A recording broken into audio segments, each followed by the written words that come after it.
Y ahora queremos vernos como iglesia sinodal, iglesia que camina junta, iglesia que espera, iglesia que acompaña, iglesia que va reunida, y este es el logo de nuestra asamblea.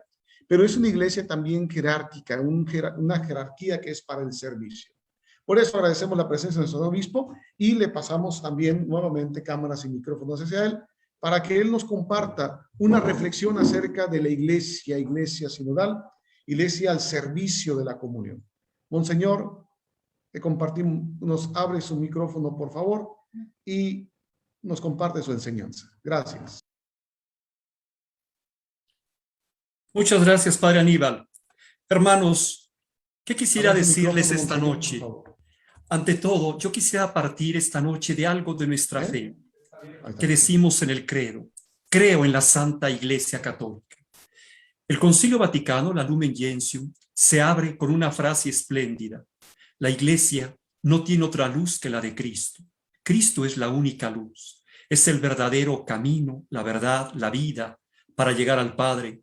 Cristo es el único mediador entre Dios y nosotros. Los santos padres de los siglos II y III hablaban de que la Iglesia es como la luna que refleja el sol. La Iglesia no tiene luz propia. La luz la recibe de Jesús, del sol. La luna no tiene luz propia, la recibe del sol. La Iglesia no tiene luz propia, la recibe de Jesús.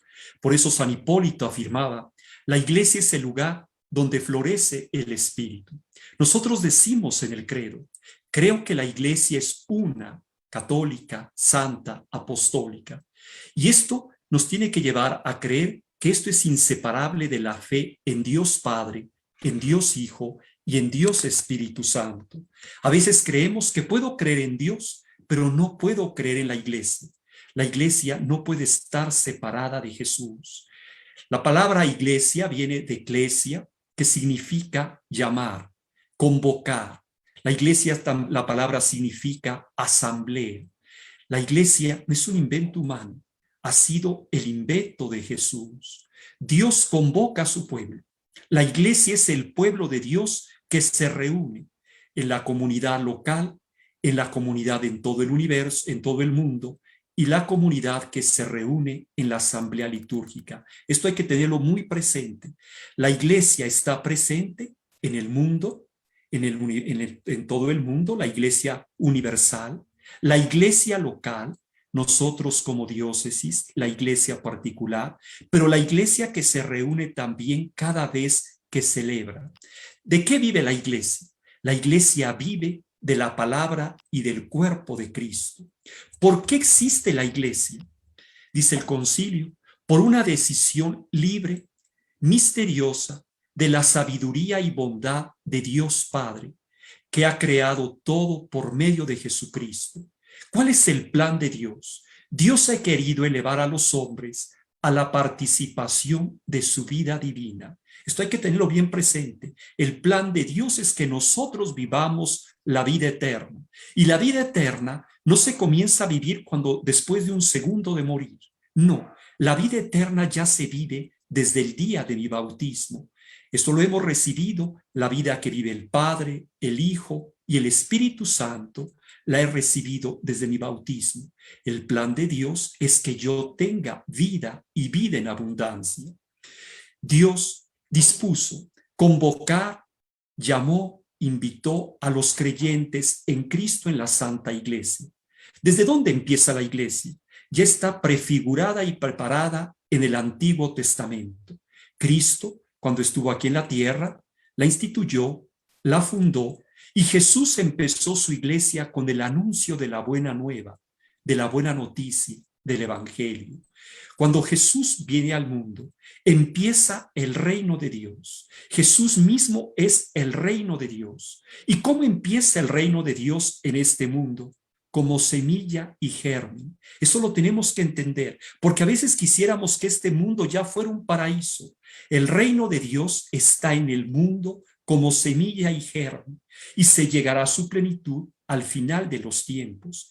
Esta iglesia que Jesús ha fundado se ha manifestado el día de Pentecostés por la efusión del Espíritu Santo. A veces nosotros queremos una iglesia perfecta. Esta iglesia perfecta llegará a su plenitud al final de los tiempos. Pero el Señor, ¿cómo quiso a su iglesia? El Señor dotó a la iglesia de una estructura que permanecerá hasta el fin de los tiempos. Y eso lo encontramos en el Evangelio. Jesús, si leemos a Marco, el capítulo 3, del verso 14 y 15, Él escoge a los 12 discípulos. Tenía mucho más para escoger, pero Él escogió a 12. La iglesia, ¿de dónde nace? La iglesia nace del costado de Cristo, dormido en la cruz. Así lo vieron los santos padres ya desde el siglo II. Ellos comparaban la iglesia como Adán y Eva. Es un antropomorfismo muy bello. ¿De dónde sale Eva? Sale del costado de Adán. Cuando Adán está dormido, sale Eva. En el Nuevo Testamento, del nuevo Adán, en la cruz, Jesús, de su costado salió sangre y agua.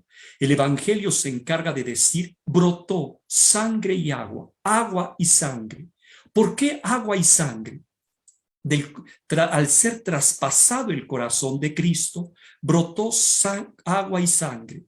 El agua es el bautismo, la puerta de todos los sacramentos. La sangre es la Eucaristía, el centro de la vida de la iglesia, de donde parte y hacia donde tiende toda la actividad de la iglesia. Del costado traspasado de Jesús muerto en la cruz, dice San Ambrosio, nació la iglesia. Cuando Cristo terminó su obra aquí en el mundo, por la que había sido enviado, Cristo es el primer misionero. Él lo ha dicho en el Evangelio, como el Padre me envió, así también yo los envío. Cuando Él ha terminado su obra en la tierra y regresa al Padre, entonces el Padre y el Hijo envían al Espíritu Santo para que continúe la obra de Jesús. El Espíritu Santo es el que dirige a la iglesia. ¿Cómo la dirige? La dirige con dos tipos de dones, los dones jerárquicos y los dones carismáticos. Hermanos, estas dos palabras bien presentes. El Espíritu Santo dirige a la iglesia con dones jerárquicos y dones carismáticos. Esta iglesia es obra de Dios, por lo tanto tiene dos elementos, es visible y es espiritual. Es una sociedad jerárquica, hay una estructura, pero también es cuerpo místico de Cristo. Está formada por un doble elemento, humano y divino, santa y pecadora. Dejen contarles un ejemplo muy rápido. Ludovico Pastor es un historiador famoso alemán del siglo antepasado que se presentó con el Papa Pío IX y le pidió entrar a los archivos secretos del Vaticano. Y el Papa le dijo, adelante, solo te pido una condición, porque él era protestante, te pido la verdad. Y Ludovico Pastor le dijo al Papa, ¿y no tienes miedo de que salga la verdad? No, siempre que tú seas rigurosamente científico. Cuando acaba su obra, Historia de los Papas, una obra monumental, este historiador alemán se convierte a la iglesia. ¿Por qué se convirtió? No por ver lo bueno que encontró, se convirtió por ver tantos errores, defectos, pecados y fallas. Y él llegará a una conclusión. Entro a la Iglesia Católica, no por ver lo bueno, sino por ver lo malo. Solo una obra de Dios puede ser sostenida así después de 1900 años. Él está viviendo en el siglo antepasado. La Iglesia es el sacramento universal de salvación. Esta iglesia, ¿por qué sacramento universal de salvación? Es el medio por el cual Dios se comunica a la humanidad. Se manifiesta y actúa en los sacramentos. Los sacramentos son signos, son instrumentos, decía el Papa Pablo VI, mediante los cuales el Espíritu Santo distribuye la gracia de Cristo. La iglesia, hermanos, hay que verla. Es el proyecto visible del amor de Dios hacia la humanidad, hacia cada uno de nosotros. ¿Cómo tenemos que ver a nuestra madre, la iglesia?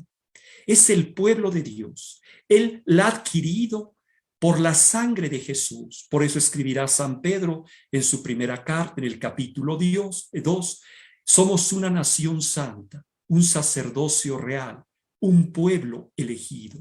¿Cómo entramos a la iglesia? ¿Cómo empezamos a ser parte de la iglesia? Por medio del bautismo.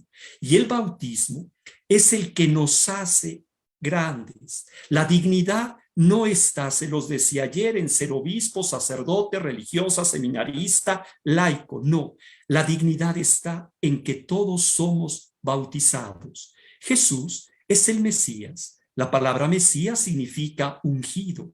Después de que ustedes y yo fuimos bautizados, lo primero que hizo el sacerdote fue, después de que derramó agua, nos puso el crisma en la cabeza, nos marcó en la frente y nos dijo que éramos consagrados, éramos ungidos. ¿Cuál es la identidad de ser bautizado? ¿Cuál es mi identidad? Mi identidad es ser hijo de Dios.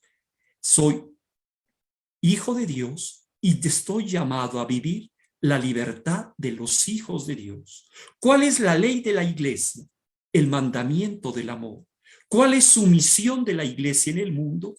Ser sal de la tierra y luz del mundo. ¿Cuál es el destino de la iglesia? El reino de Dios. La iglesia es el cuerpo de Cristo, es la esposa de Cristo, la iglesia es el templo del Espíritu Santo. Nosotros decimos, creo en la iglesia, que es una. Jesús ha querido fundar una iglesia, se lo dice a Pedro. Tú eres Pedro y sobre esta piedra, sobre ti, edificaré mi iglesia, mi iglesia. Esta iglesia es santa porque Jesús es su fundador, porque Jesús le comunica sus gracias. Sí, como veíamos, tiene un doble elemento, es humana y divina, es pecadora y es santa, es católica. ¿Qué significa católica? En dos sentidos. Es universal, porque no es para una región, para un país, es para todo el mundo. Y lo segundo es porque Cristo está presente en ella. Decía San Ignacio de Antioquía, hace casi un poco más de 1900 años, donde está la iglesia, está Cristo. Pero esta iglesia universal está presente en cada iglesia particular. Yo quisiera eso que quedara muy claro. La iglesia universal se hace presente en cada iglesia particular, es decir, en cada diócesis. La diócesis a la que pertenecemos ustedes y yo, de la que somos parte, ¿qué cosa es? La diócesis es una comunidad de fieles. ¿Quiénes somos los fieles? Todos los bautizados. Aquí en Ciudad Obregón, todos los fieles somos los sacerdotes, los futuros diáconos, los seminaristas, la vida consagrada, los fieles, su servidor. El Papa es un fiel más de la iglesia. Su servidor como obispo es un fiel de la iglesia. Todos somos fieles de la iglesia. La diócesis es una comunidad de fieles en comunión en la fe y los sacramentos, con su obispo ordenado en la sucesión apostólica, dice el derecho canónico, el canon 368 y 369. Eso es una diócesis, una comunidad de fieles en comunión en la fe y los sacramentos con su servidor, con su obispo. La diócesis de Ciudad Obregón es católica gracias a la comunión con la Iglesia de Roma. Fíjense, somos católicos si estamos en comunión con la Iglesia de Roma, la madre de todas las iglesias. La iglesia, hermanos, no es la suma o federación de iglesias particulares, de diócesis. Esto no es la constitución política de los Estados Unidos mexicanos, que la forman todos los estados. No. Como es una realidad espiritual, es más que esto. La diócesis de Ciudad Obregón es la iglesia universal que se concretiza en la iglesia particular. Y la iglesia universal no es la suma de todas las diócesis en el mundo o la federación de las iglesias particulares, sino la iglesia se hace presente en la diócesis de Ciudad Obregón con características únicas, con forma de pensar, con todo lo que ha vivido en su historia, con la riqueza, con los retos, con los desafíos. La iglesia es apostólica. ¿Qué significa que es apostólica? Tres cosas. Lo primero, venimos del tiempo de los apóstoles. Segundo, lo que ellos creyeron y predicaron es lo que nosotros creemos y predicamos. Lo que ellos celebraron es lo que nosotros celebramos. Eso es ser católica. Venimos del tiempo de los apóstoles, lo que ellos creyeron y predicaron, lo que ellos celebraron, es lo mismo que nosotros creemos, predicamos y celebramos. Nos separan casi 2000 años, pero es la misma fe. En la iglesia, hermanos, todos somos fieles, incorporados a Cristo por el bautismo, como se los decía hace un momento, y nos vamos integrando al pueblo de Dios, cada uno desde su misión y función. Cada uno de nosotros tiene una función profética, sacerdotal y regia. Todos tenemos una verdadera igualdad en cuanto a la dignidad y acción. ¿Quién es más importante? Decía el Papa. ¿El Papa o la persona anciana que pide por el Papa? Y decía el Papa, todos tenemos la misma igualdad. Todos cooperamos, cada quien desde su trinchera, desde su misión y función a la edificación de la iglesia. Hay diversidad de ministerios, pero hay una unidad de misión. No perdamos eso. Los apóstoles, el Señor los escogió, hizo un colegio apostólico, un colegio, un grupo estable, y a los apóstoles les confió la misión de enseñar, santificar y gobernar con su propio nombre y autoridad. Eso no hay que perderlo de vista. Jesús tenía muchos discípulos. El Evangelio habla que había 72 discípulos y escogió a 12. Les dio la autoridad en su nombre de enseñar, santificar y gobernar, en nombre de Cristo y con la autoridad de Cristo. Los laicos también participan de la función sacerdotal, profética y real de Cristo, y cumplen en la iglesia y en el mundo la misión que les corresponde. Hermanos, son dos grupos, por así decirlo, o dos partes, o dos equipos, si quieren decir, por así decirlo, la jerarquía y los laicos. Pero entre la jerarquía y los laicos hay fieles que por la profesión de los consejos evangélicos, lo que llamamos consagrados, se consagran a Dios y contribuyen con sus carismas a la misión salvífica de la iglesia. Hermanos, nadie, yo les invito a eso, nadie se puede dar a sí mismo el mandato ni la misión de anunciar el evangelio. El enviado del Señor habla, ustedes y yo hemos sido enviados, hablamos y obramos, no con nuestra propia autoridad, sino que ésta se nos ha dado en nombre de la iglesia. Hablamos en nombre de Cristo, somos enviados por Cristo a través de la iglesia. Por eso, en esto, ¿dónde está su grandeza? Lo que ha dicho el Papa Francisco, el verdadero poder es el servicio. El otro día un laico me decía, ¿tú eres el jefazo? No, somos solamente servidores. El Papa San Gregorio, en el año 590, empezó a utilizar un título que el Papa utiliza siempre oficialmente, o los papas, Servis Servorum Dei, siervo de los siervos de Dios. Los obispos somos un colegio, somos responsables con Pedro, fíjense, con Pedro y bajo Pedro de la iglesia. El Papa es el principio y fundamento perpetuo y visible de unidad, tanto de los obispos como de la muchedumbre de todos los fieles. Este es el servicio que el Papa presta a la iglesia, el principio y fundamento perpetuo y visible de la unidad de la iglesia. Su servidor como obispo, ¿cuál es mi servicio con ustedes y para ustedes? Ser el principio y fundamento visible de unidad en la iglesia particular. Este es mi servicio de obispo, ser principio y fundamento visible de unidad. ¿Cómo ayudamos a la iglesia universal los obispos? Dirigiendo bien la propia diócesis, santificando a la propia diócesis, guiando a la propia diócesis, ayudamos y contribuimos a todo el cuerpo místico. Los sacerdotes, los diáconos, son los primeros colaboradores de su servidor. Por ejemplo, un párroco hace las veces de su servidor en la parroquia. Por eso San Ignacio de Loyola tiene una frase: todo con el obispo, nada sin el obispo.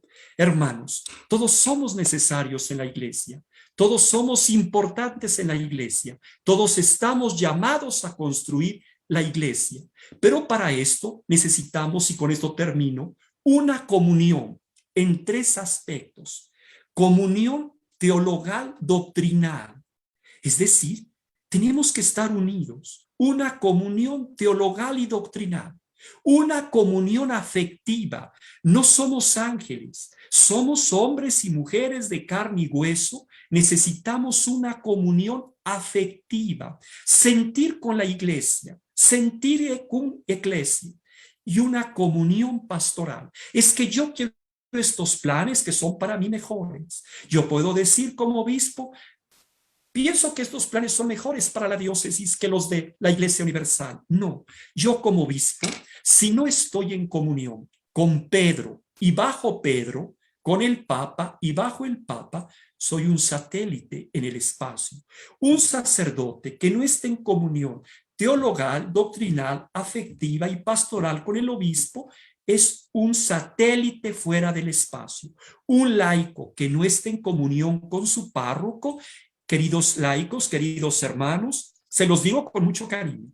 Ustedes, mis hijos, y yo, su padre como obispo, somos satélites fuera del espacio. Si yo no estoy en comunión con Pedro, hermanos, no tiene sentido mi episcopado. Soy una isla en el espacio.